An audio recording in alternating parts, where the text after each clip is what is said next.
So what have you got here? This is something I picked up a few months back.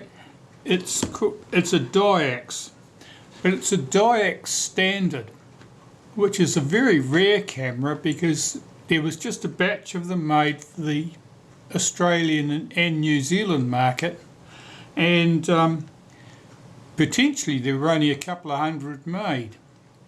And as for known examples still in existence, probably less than 35. So it's a pretty rare camera. And I've been working on this one already. You can see that the body looks nice and clean. I've had the body apart and I've had the lens apart and got that all sorted out, but I haven't done the shutter yet. And so I thought I'd bring you along while I service the shutter. It's a Synchro Compur shutter, and Synchro Compur shutters are common to all sorts of cameras, so I think it might be an interesting one for people to watch. I'll start by removing the lens. Well, of course it's an interchangeable lens. I suppose you'd call it a breech lock lens. The retaining ring screws on, but the lens just fits down over this post here. And where you see that post there that the lens locates on the fancier Diaxes, the 2s and 2As and 2Bs, they had a pin running through there for their coupled rangefinder. Of course, there's no such coupling in this case. So let's have a quick look at the shutter. Well, there's obviously a retaining ring here on the front, which would retain this lens mount ring. As for the retaining the shutter and the camera body, there are 4 screw heads visible down in the corners here, and I know from my dealing with the body that if I undo those screws I can lift the whole shutter out of the camera body. There's a chrome trim plate around the outside of the shutter. I think that in practice you would probably lift that out with the shutter. It's attached to the shutter body. And the shutter itself, well, it does work, but if you look at the state of the blades, they're quite marked looking. So I certainly want to have it apart and service it. And those blades, I'm going to polish those, because they're just a little bit marked and ugly looking. And once the shutter's done, this camera will be working like a new one. Well, I'm going to remove this front retaining ring first, and I've got this tool that I made many years ago, and I think that might do the job for me. So, yes, it will. And at least I didn't scar that ring up like someone else has done on a previous occasion.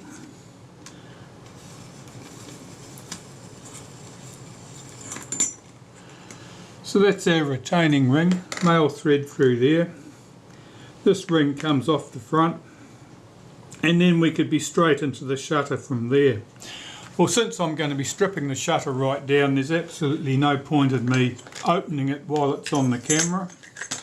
I'll remove the shutter from the camera body. Well, there are 4 screws visible in the corners there. I think you can possibly even see one.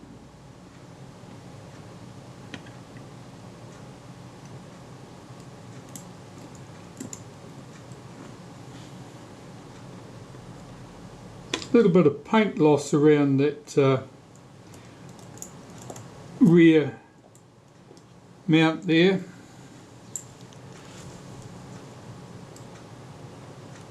I can touch that up with some matte black when I'm done.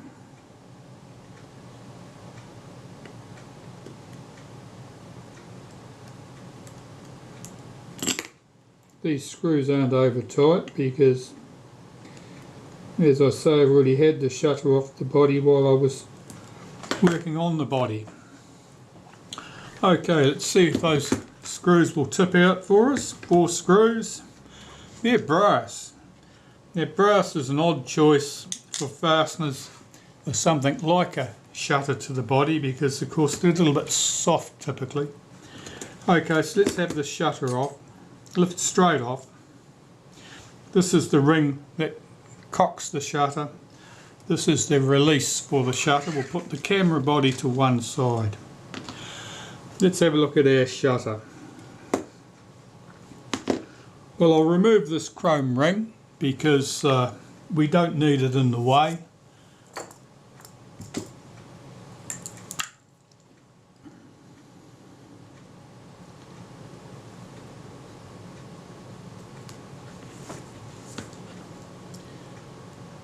I think there's only 3 chrome screws holding this in place. Perhaps there's 4. No, 3. Okay. And I'll carefully put these screws away with the other parts. Does that ring come off the back of the shutter? Yes, it will. I'll put that over there. We're down to the base shutter. So, into the shutter. Well, in from the front is the general rule for these shutters. So, I want to rotate this little lock here, and then the front plate will bayonet onto there. Better find the right tool. Okay, we have got a screwdriver here that'll do this job. Just rotate that lock. Again, there's a big scratch mark here, like someone had used a tool there to push that round and made a mess of it. Well, that should come off there. Let's see if that plate will lift out.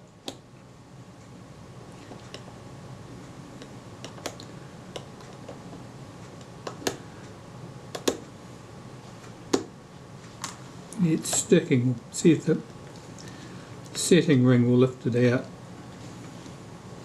No, it certainly doesn't want to lift off. Oh, it's turned in the right position.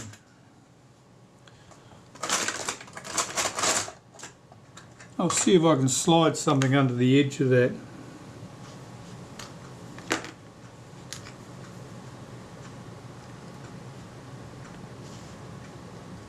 Oh, there it is.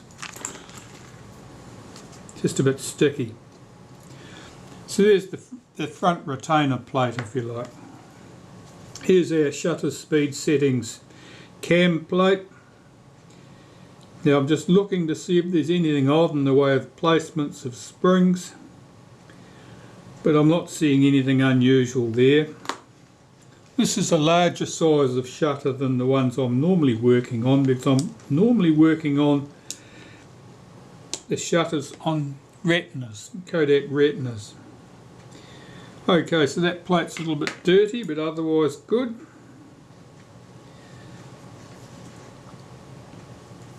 Here is the retard gear train here. Here we have the delay action or self timer. Here we have the flash sync mechanism, so it'll be X and M sync. Now, there's the shutter release lever there. It's got a spring on the end of it which hooks around something under here. I'm going to take this lever off.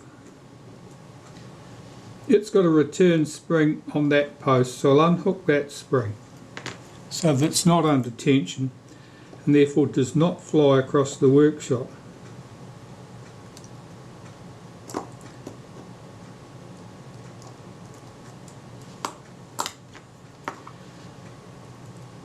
And lift that away.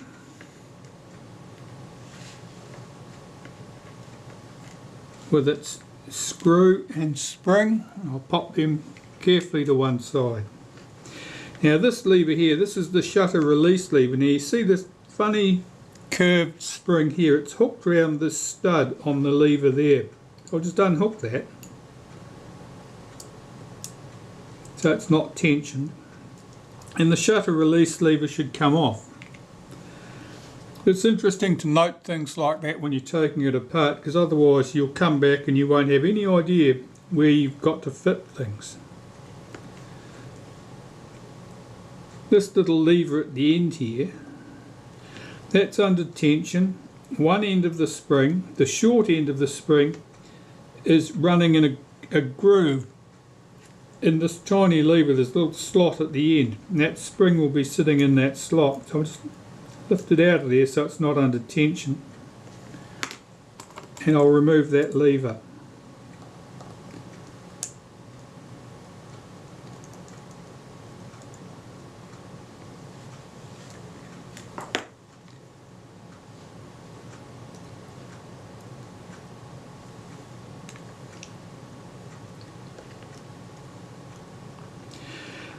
There's a spring down here against the case.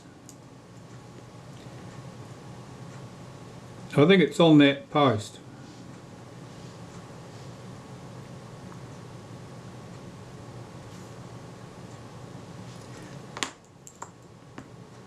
Now I've just got to be careful to take the right things apart here so that I don't end up with pieces flying in 100 different directions. So the lever here at this end there, little green lever, that's our switch. It's for changing the flash sink there. I can unhook the spring from that so it's not under tension.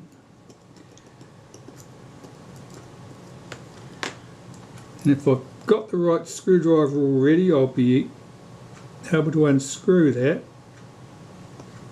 That one looks like it fits, but it might be a bit wide. No.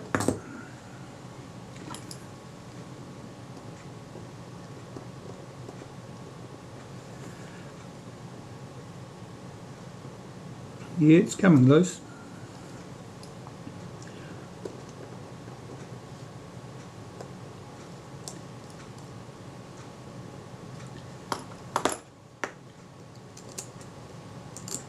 That's quite a long screw, that one. Take away the green lever. I'm going to remove the main plate, the main lever. This piece here is called the main lever. It's hooked over a post at this end, which I can't see because it's underneath that plate. Well, the post is here. Let's see if I can get my tweezers on there and flick that spring off. I can't see it easily, so I'm going to remove this plate first.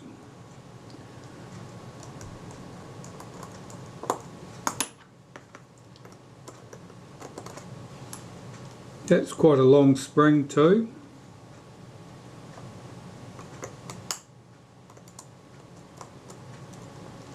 This plate's coming up. Now we've got our flash contact in here.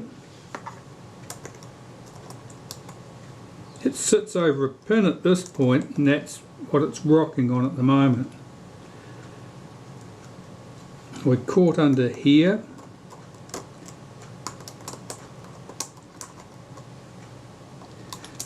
That's better. That's coming up. This is our 500th of a second speed spring. Take this top plate up. There is a detent spring. That's the detent spring for our little green lever. There's a standoff, a post there. At the other end, the standoff is this brass thing. They're the pieces that support this plate, so it's not crushed down tight on anything. Okay, so here is where the spring is for the main lever. It was on that post as I thought. So I've just unhooked that, and I should be able to lift this out of the body with a bit of luck. This little lever at this end hooks up with the self-timer, so I've just got to rotate this so that it's free.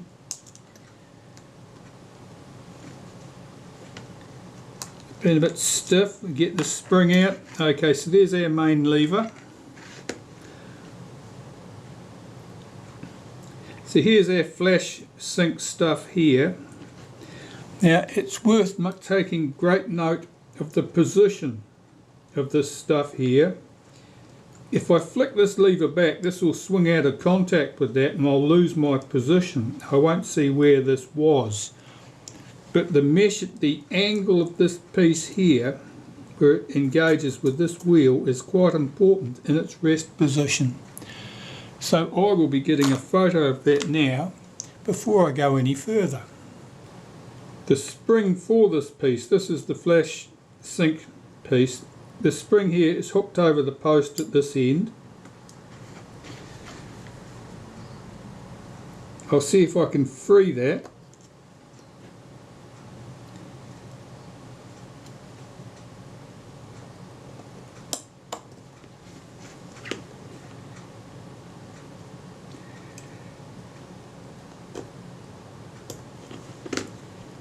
The little hook that it hooks over is right against the case. It may well be that this isn't easy to strip that down with the mechanism plate in the case. So I'm going to leave that. I'll do that later. I'm going to take the flash sync post off here, be held in place with a single screw.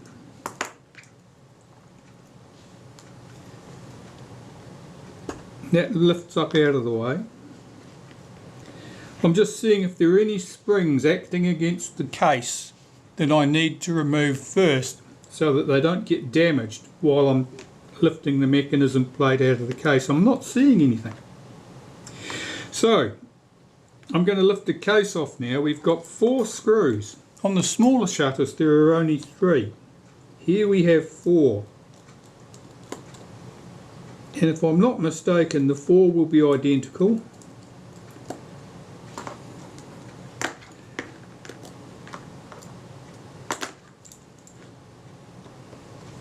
It's some years since I've done one of these shutters. This is a Diax Standard. Even though they're a very rare camera, I have serviced one before for an Australian customer many years ago. Well, 9 years ago in fact.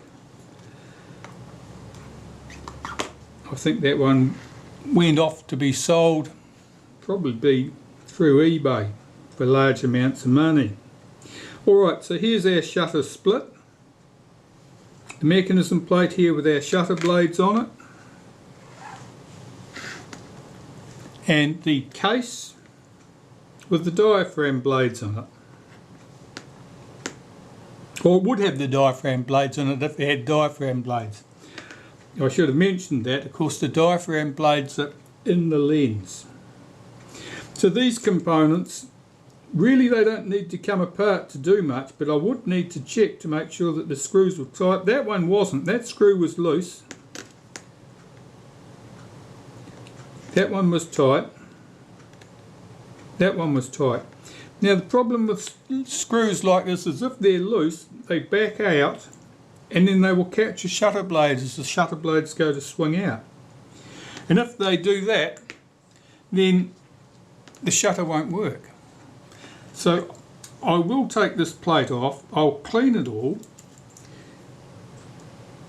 There's certainly a few marks on there and it's a little bit dirty. Probably see some of that dirt in there, that should all come out. Everything should be pretty clean when we're done. Now I've got no stray pieces on my bench in front of me that I don't know where they came from. The shutter blades. So the shutter blades are normally stacked in a particular order.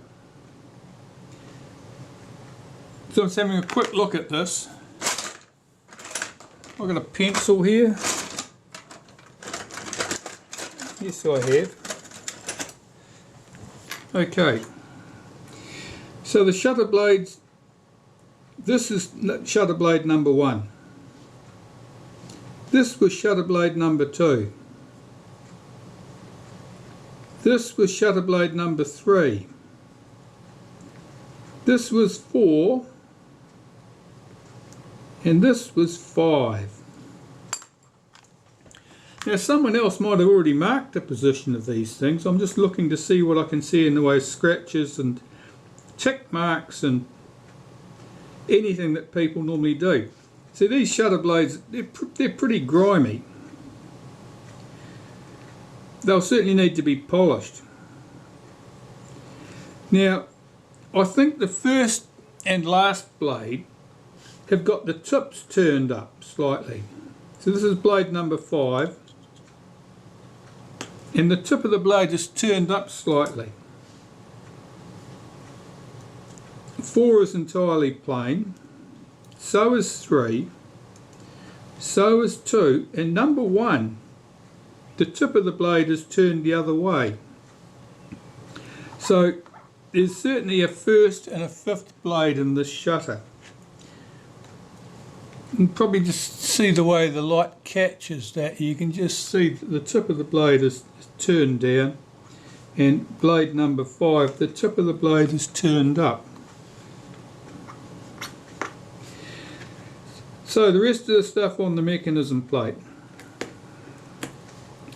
Well, we have the self-timer. Now, there's not much exciting in here, it's just a string of gears and pallets basically, and that's because the spring it uses to run down is the main spring on the main lever. That's what provides the impetus for that to work.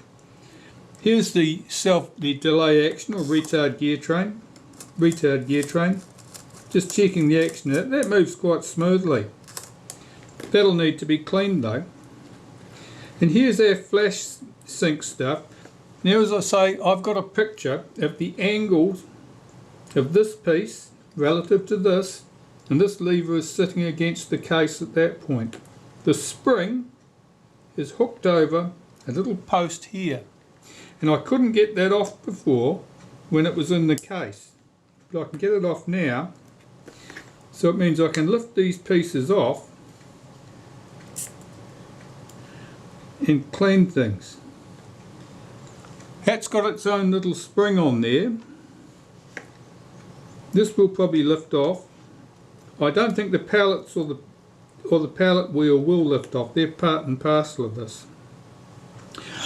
Now, to break the mechanism plate down further, I'll unhook this spring. This is the spring that swings the shutter blades back to the closed position. Remove the single screw that holds this in position. Now, there may or may not be a washer under that. No, there's not. The lever should come off. And underneath here, this retainer plate, which has 3 screws, that holds the blade actuating ring, this piece in position. Now, these screws may or may not be all the same length.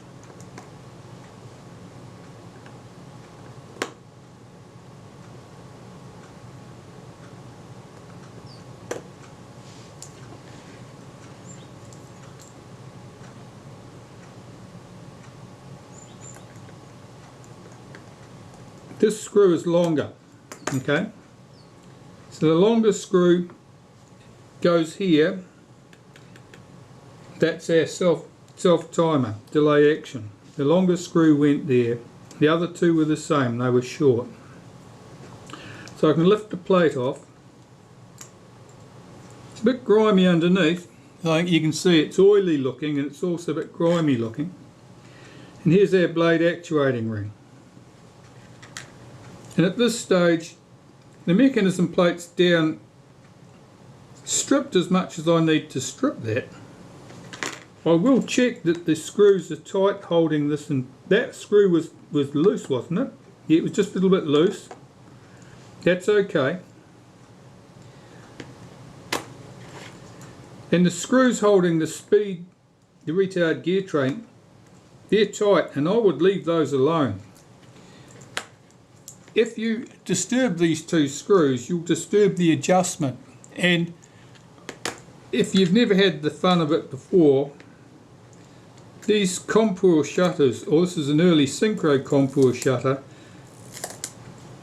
they're finicky to set up. They're just awkward. I mean, you have to swing in, adjust the position of one end of the train for the faster speeds and the other end for the slower speeds.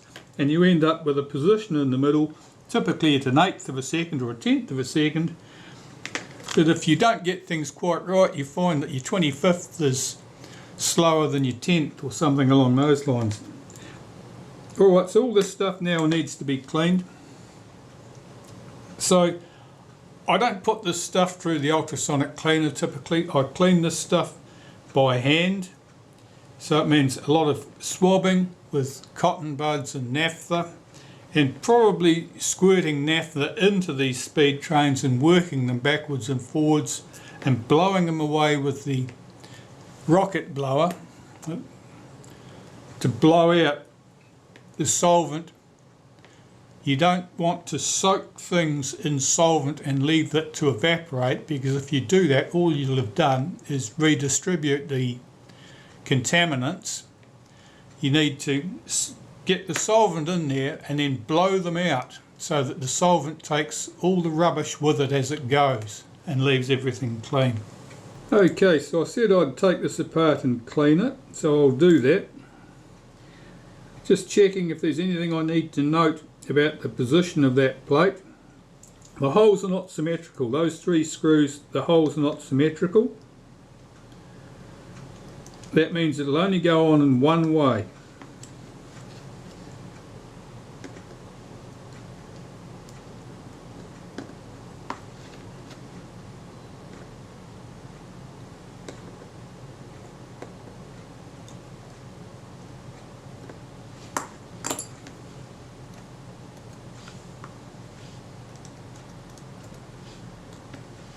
Just checking that the screws are all the same length. They are, so nothing odd there.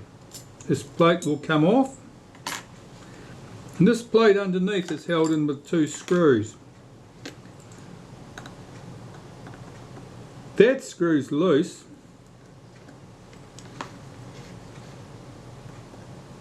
and this screw's loose. Alright, so it's lucky I delved into here really. And these parts, I'm going to need to clean all of these.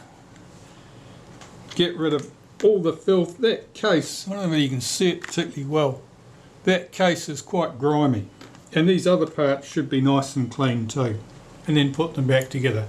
I mean, these pieces you can regard them as static because there's no moving parts there. So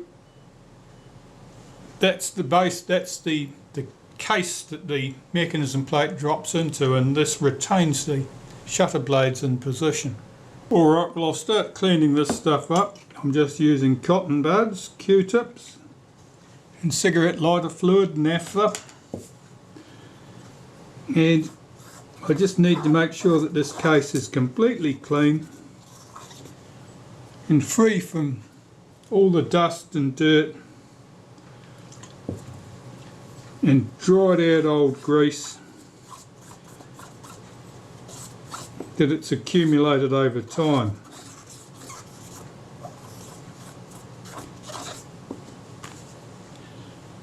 As you can see, it comes off pretty dirty, those things.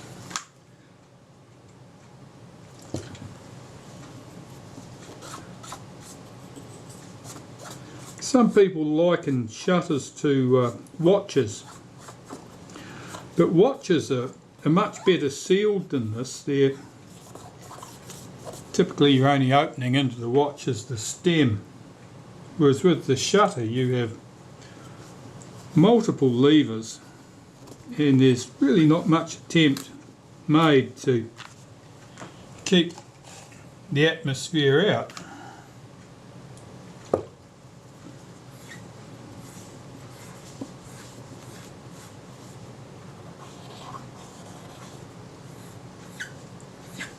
This back edge here, that'll have to be touched up with some matte black paint when the shutter goes back into the camera. That's you can see it's been done before, and people it'd run right down into the threads, which is not exactly a good thing.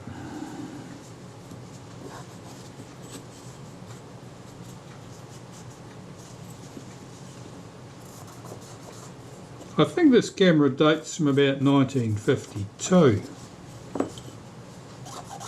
So it's got a few years on it.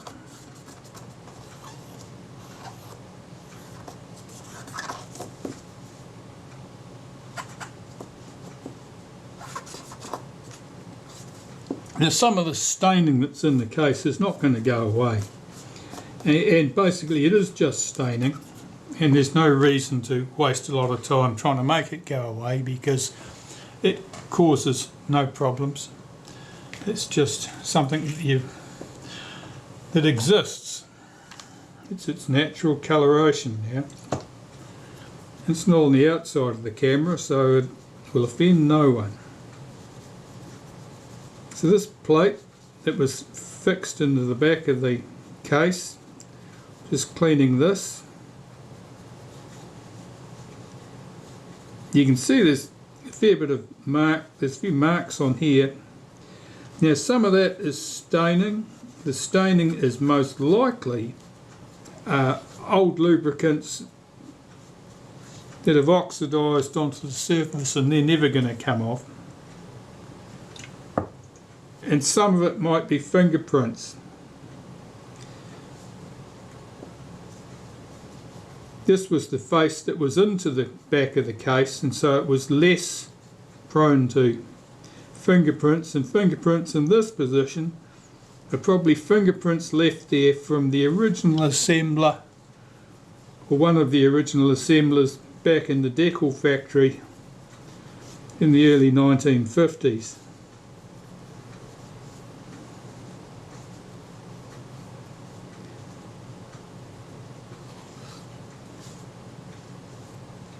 And I would hazard a guess that most of those assemblers are now pushing up daisies. So we can't hold them to account for fingerprints. Alright, so that's that. This plate next. You'll go through a fair few cotton buds cleaning up shutters. That's alright, they're nice and cheap. Now this plate will be dead flat on one side, it has small indentations on the other where the rivets for the shutter blades sit. But this is the face that goes against the shutter blades. Again, there's a few stains and marks on there, but in general this is a very good example. If there's any patch of corrosion or roughness on the plate, you'll feel it when you rub the cotton bud over it. You'll feel the roughness. And if there's some roughness there, you might have to deal to it with metal polish or something. But if there's no roughness, then it's just discoloration. It's not going to cause you a problem. You just need to be thorough in removing all traces of grease and oil and any dust and dirt that they may be holding on.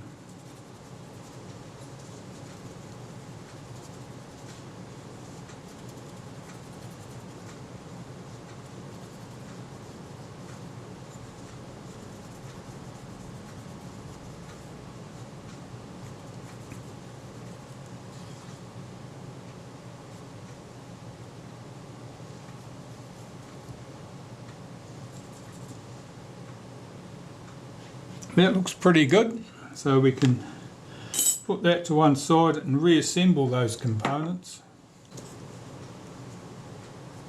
Well, this piece went in the case first, and the holes are slightly countersunk there, so you can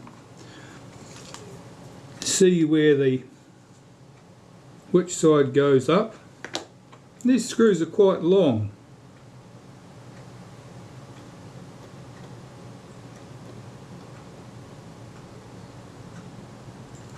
Flathead screws, and they should be buried down below the surface of that plate.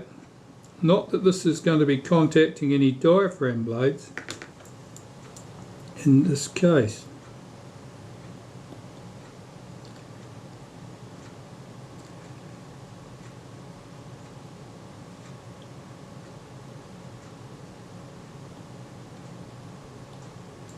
When both screws are in and home, you can nip them up tight.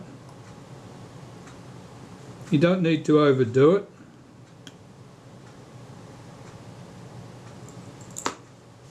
But they're certainly tighter than they were. Okay, so that's that piece. This piece goes in.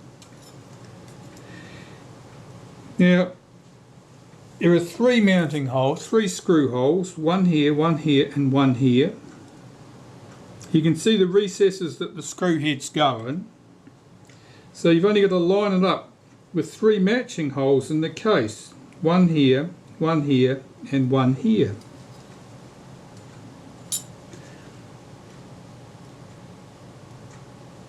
So it's no problem to get that piece correctly aligned with the case. And the 3 screws were all the same length. I don't suppose you can see through my fingers, sorry about that.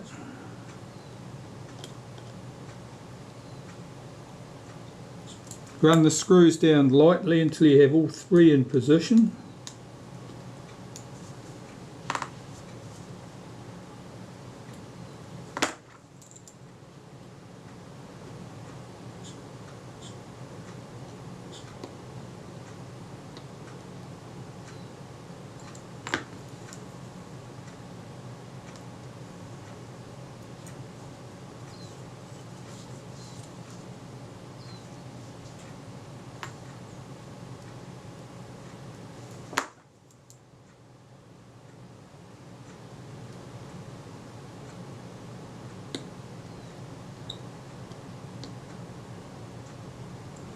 Alright, with the screws all in place, I can nip them up tight.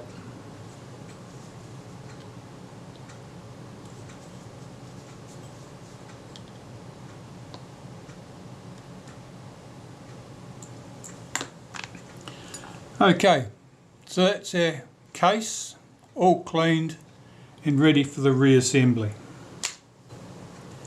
I'll get these pieces cleaned next.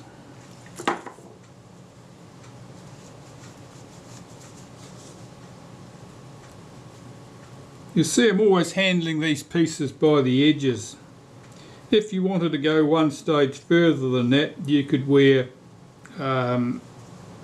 gloves or finger cots like watchmakers do. But generally speaking, if you keep your big fat greasy fingers off the front surfaces, you'll have done well enough.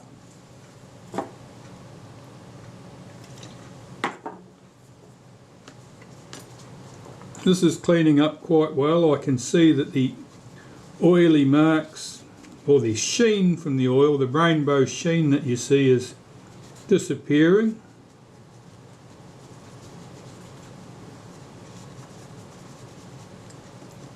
And as with the other pieces, there'll be some marks left on these pieces, almost certainly. They won't come off with the solvent. And that's permanent staining.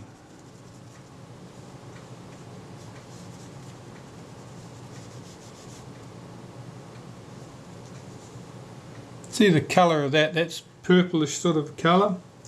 That should go away. That's definitely oil does that. And that'll be a dull browny grey when it's cleaned. Like that. You can see the difference between one side and the other where I've cleaned that stuff away. And that's just oils on the surface of the metal.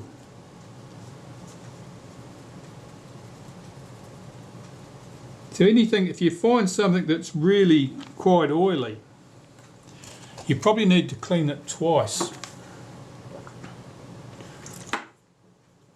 Because you'll find that as you apply the solvents and you're swabbing the parts clean,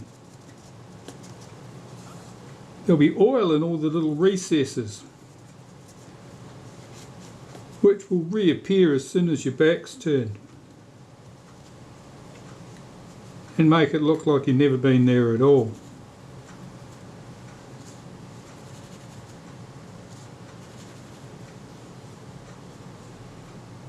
Yeah, so that's all cleaned and ready to go. The blade actuating ring, typically this is lubricated with graphite. It can be lubricated dry with graphite powder. You can lubricate it with graphite from a lead pencil, soft lead pencil. That can work well. This piece moves fairly rapidly.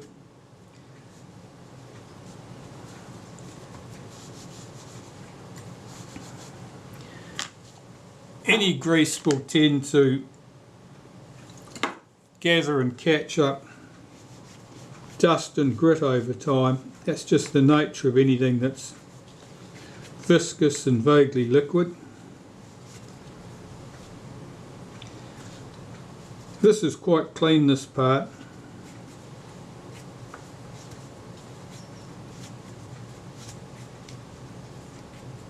So I've got that nice and clean now, and I'll use probably graphite powder to lubricate that. And that brings us to the mechanism plate. Well, I've got my pencil marks here where the various blades go. And of course the pencil marks are probably going to disappear with the cleaning. So I might take a photo of that now so I know exactly where things go back together. But for your entertainment, blade number 1 here, blade 2 here, blade 3 here, blade 4 here, and blade 5 in that position. Right, so normally what I do with a mechanism plate like this is I clean all the surfaces that you can easily get to. Anywhere that's obviously got grease or oil on it, or dust.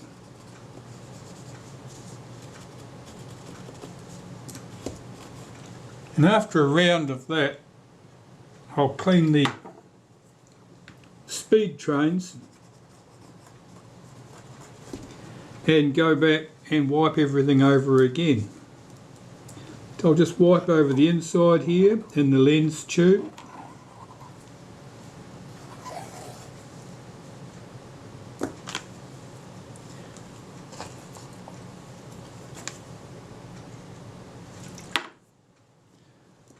And the mechanism plate itself, you can see that there's a little bit of grease and stuff down in here.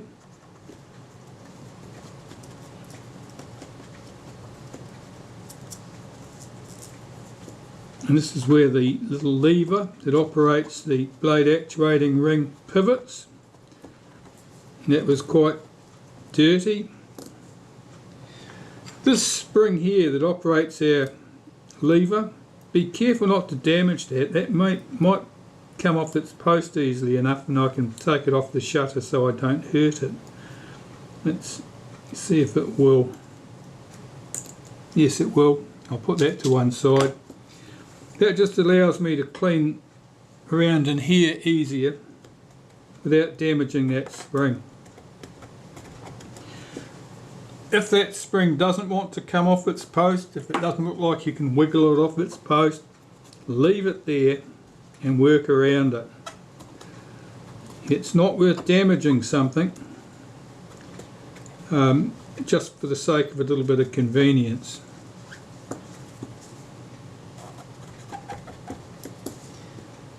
And around the lens tube here, around the outside of it, all those surfaces need to be cleaned. The main lever rotates round there, and the speed settings cam plate also rotates round there when you're changing the settings.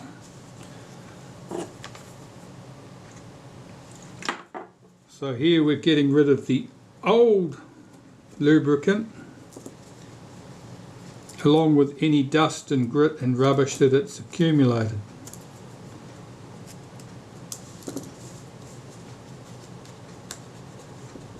And be very cautious about pieces here that you might damage. On this piece, for example, on our retard gear train, if you hold back the pallets here, hold that towards the outside of the case, you can swing this arm across and then drop the pallets back in. Now that locks the hairspring tight. Means it's tight, it means that it's not sticking out here. It means that you can clean the case in here without fear that you'll catch your cotton bud on that hairspring and damage it.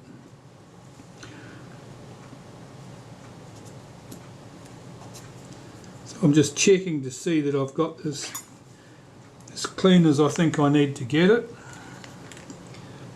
In amongst these grooves here, it's still a bit grimy. I'm going to see if I can get in there with a bit of cotton bud. I've peeled some off with my tweezers. I just want to swab in these areas here.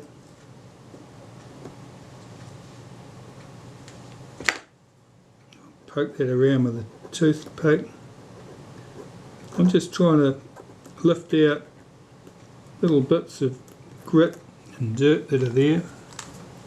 Okay, so I'm happy with the state of that. Now for the speed trains, in an ideal world you'd remove them, you'd probably put them through an ultrasonic cleaner. But as I say, getting the adjustment right is a real trial. So I'm just going to flood that with some naphtha, hold back the pallets, work the action repeatedly, take my rocket blower, blow that naphtha out and repeat.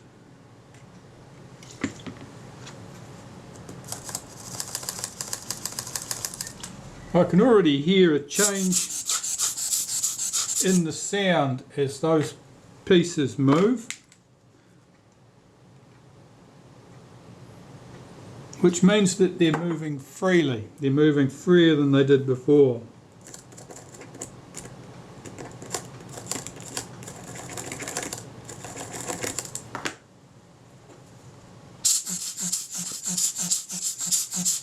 And here you can see I'm just blowing that solvent away, and it'll be carrying with it everything that it's picked up.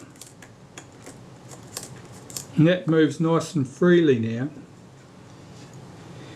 Now the self-timer is a different kettle of fish, excuse me, because it doesn't have its own return spring. All you can do is rotate that really.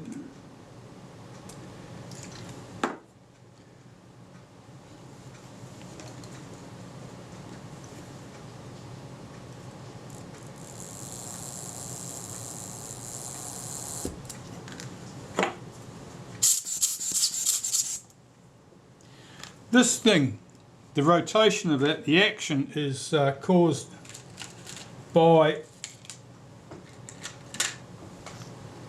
this arm, this little hook here on the main lever. That pulls against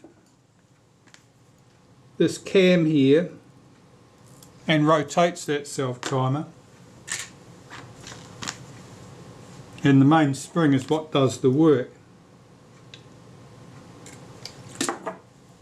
So I'm just flooding that, blow out the solvent, just check that action.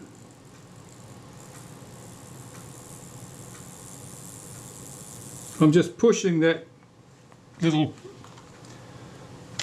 shaft around there using a wooden toothpick so I don't mar anything.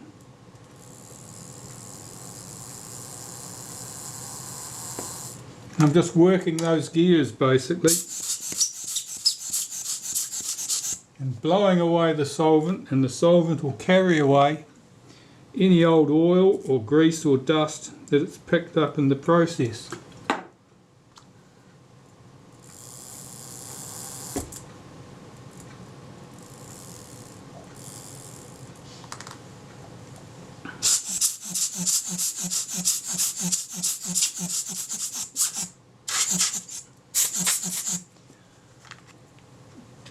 Generally speaking, you don't ever dismantle these speed trains.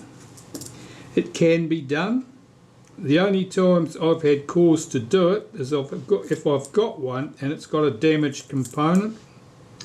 Say I had a good speed train but the spring was damaged, somebody caught something on the spring and ripped it.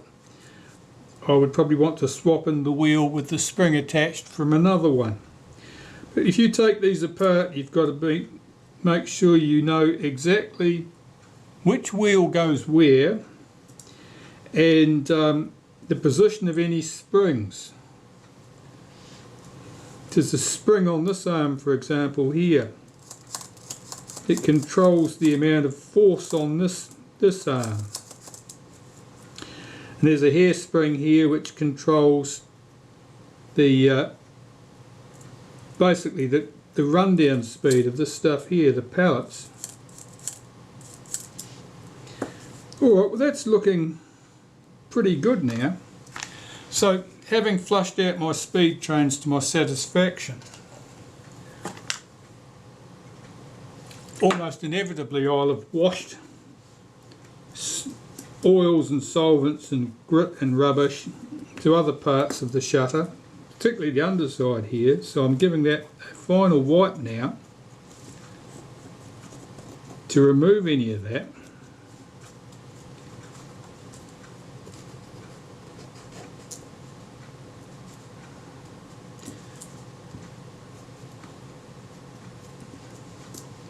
And I'm quite happy with the state of that, so that mechanism plate's ready to be reassembled.